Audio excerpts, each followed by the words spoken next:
हाँ तो बच्चों, हमने समास जो आपको ऑफलाइन क्लास हुई थी उस समय भी आपको पढ़ाए थे, लेकिन कुछ बच्चे समास के इस प्रकरण से वंचित रह गए, इसलिए हम समास का जो टॉपिक है उसको दोबारा आपको पढ़ा रहे हैं। तो ध्यान दें, समास का जो शाब्दिक अर्थ होता है वो संक्षेप या संक्षिप्त होता है।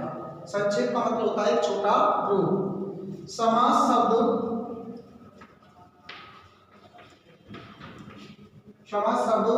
सम और आस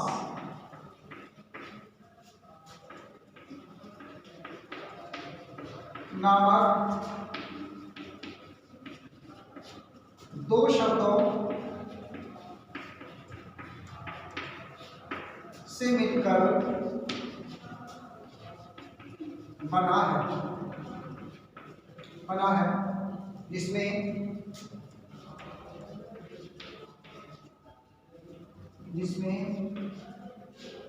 सम का अर्थ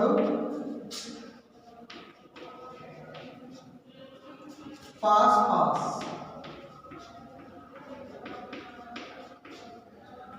या निकट,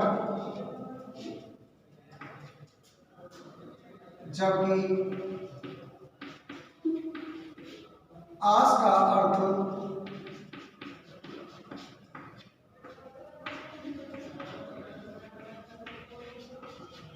रखना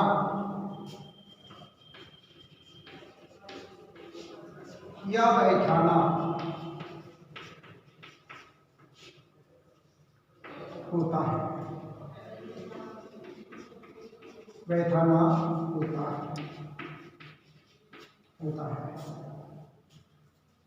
इसकी परिभाषा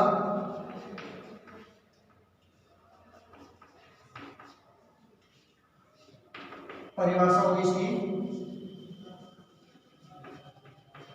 जहां दो या दो से अधिक पदों को पास पास रखा या बैठाया जाता है।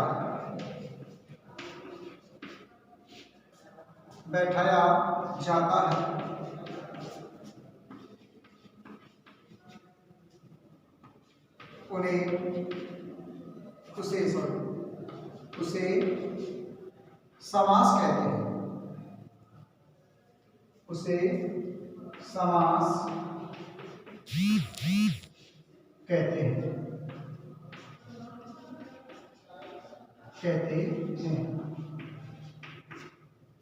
समास कहते हैं। दूसरे शब्दों में इसकी परिभाषा हम इस तरह से कह सकते हैं,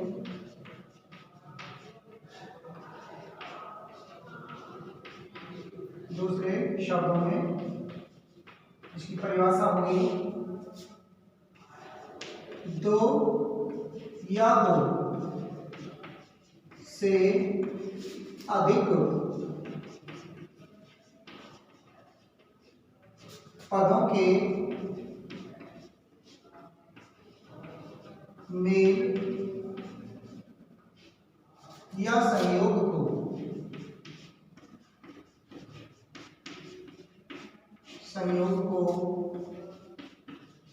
समास कहते हैं।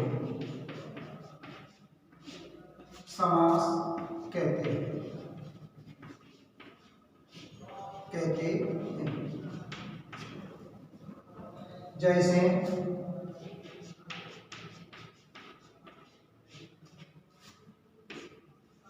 तन, मन, धन, जिसका विग्रह होता है तन और मन और धन।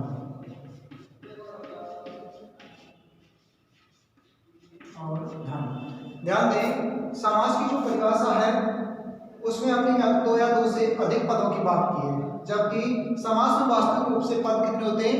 2 ही होते हैं और 2 ही होते हैं, लेकिन कुछ एक ऐसे अपवाद स्वरूप उदाहरण हैं जिसमें 2 से अधिक पद हैं। जैसे हमने दिया तन मन धन, यहाँ पर 2 से अधिक पद है, तो इसलिए यहाँ पर इसका जो विग्रह है वो तन और मन और धन हुआ है। लेकिन वास्तविक रूप से ध्यान रहे समास में पद केवल 2 ही होते हैं, प्रथम और द्वितीय पद। समास की यहाँ तक जो इसकी परिभाषा और उसका जो अर्थ है वो आपके समझ में आ गया होगा। समास का जो शाब्दिक अर्थ है वो संक्षेप होता है, यानी कि जो टुकड़े किए हुए शब्द होते हैं उन सभी शब्दों को एक साथ जोड़ना, जिसका हम कह सकते हैं संक्षेप, संक्षिप्त या संक्षिप्तीकरण, यानी उनको पास पास रखना। समास शब्द की जो उत्पत्ति है वो 2 शब्दों से हुई है, सम और दूसरा पद है आपका आस। इन 2 शब्दों से मिलकर हुई है, जिनकी क्रमशः अर्थ क्या होते हैं? पास पास या निकट, और दूसरा अर्थ होता है आस का अर्थ क्या दिया है? रखना या बैठाना, जिसकी हमने परिभाषा बताई। जब 2 या 2 से अधिक पदों को पास पास रखा या बैठाया जाता है उसे क्या कहते हैं? हम समास कहते हैं। दूसरे शब्दों में इसकी हमने परिभाषा दी है, 2 या 2 से अधिक पदों के मेल या संयोग को समास कहते हैं। जैसे तन मन धन, जिसका विग्रह होता है आपका तन और मन और धन, ये इसका विग्रह है। समास में 3 बातें खास तौर से ध्यान रखी जानी चाहिए, जो है आपकी क्रमशः कौन कौन सी? एक तो है आपका समस्त पद, एक समास विग्रह और तीसरा है उसका विभक्ति। इन 3 बातों का सबसे ज्यादा ध्यान रखा जाता है। तो सुने, सबसे पहले हम बात करते हैं समस्त पद की। समस्त पद, समस्त पद, समस्त पद किसे कहते हैं? समस्त पद यानी कि सभी जुड़े हुए एक साथ बना हुआ एक पद। जैसे कि मान लीजिए समस्त पद की हम परिभाषा लिखें, जहां 2 या 2 से अधिक पदों को एक साथ रखा जाता है,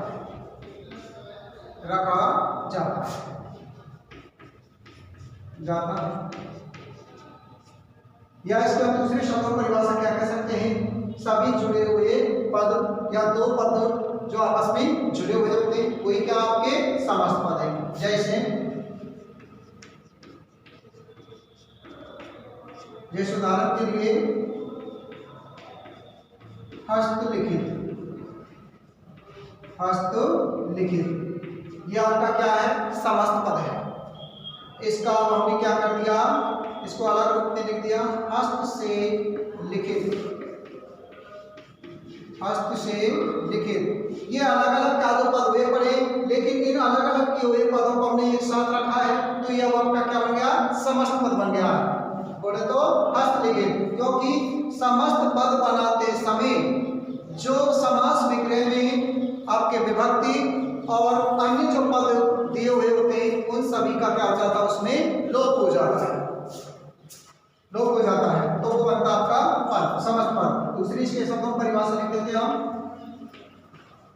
दूसरे शब्दों में।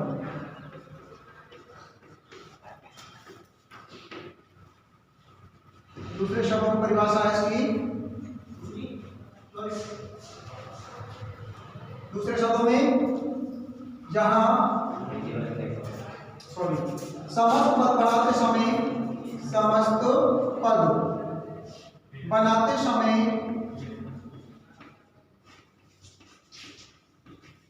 समय विभक्ति चिन्हों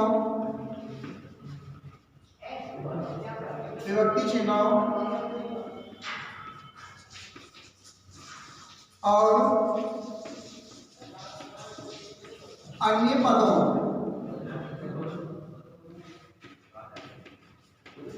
पदों का लोप हो जाता है, लोप हो जाता है।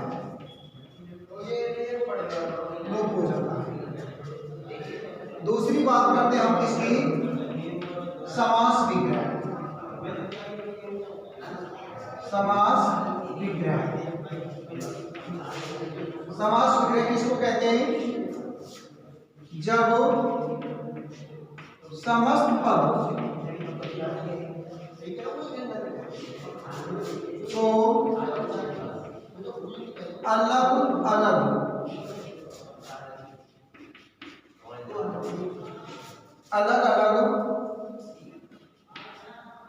करके प्रकट किया जाता है।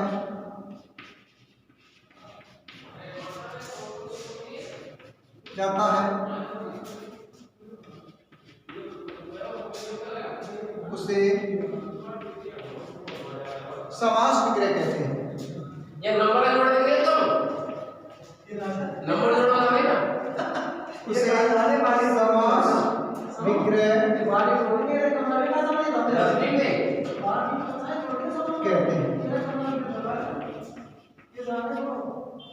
उसे समास विग्रह कहते हैं। जैसे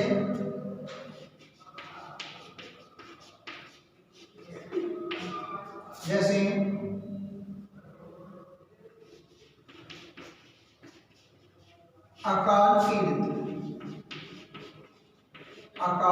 पीड़ित। अभी आपका समस्त पद है, इस समस्त पद का हम क्या करेंगे, इसको अलग अलग करके लिखेंगे तो वो आपका क्या कहलाएगा? समास विग्रह कहलाएगा। जैसे हमने लिखा विग्रह करते हुए इसका अकाल से पीड़ित, यहाँ पर ये एक साथ जुड़े हुए थे, इनको हमने अलग करके प्रस्तुत कर दिया है। अभी आपका समास विग्रह हो गया है, क्योंकि इसका खंड किया तो इसके मध्य में क्या आ गई? आपकी विभक्ति आ गई है। समस्त पद में क्या होता है? उसमें जो विभक्ति पद होते हैं और अन्य जो पद होते हैं उन सभी का लोप होता है। जब समास विग्रह करते हैं तो उसमें विभक्ति और अन्य पद हैं उनका क्या प्रयोग कर दिया जाता है, वो होगा आपका क्या? समास विग्रह। तो दो बात हो गई, समस्त पद, समास विग्रह। और तीसरी बात करते हैं हम क्या? तीसरी बात करते हैं हम साहब विभक्तियों की। तीसरी इसकी महत्वपूर्ण बात है समास की विभक्ति।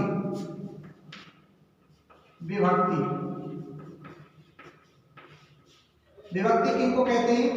कि जब समस्त पद का विग्रह किया जाता है तो विग्रह करते समय उनके मध्य में आने वाले जो चिन्ह होते हैं वो आपकी क्या कहलाती है? विभक्ति कहलाती है। समस्त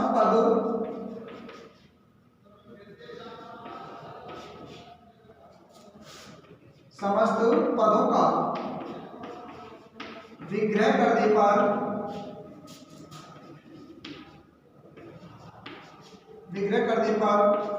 आने वाले या प्रयुक्त होने वाले जो चिन्ह हैं,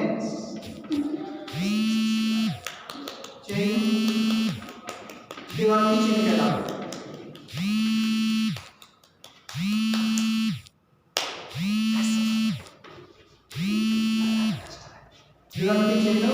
कहलाते हैं।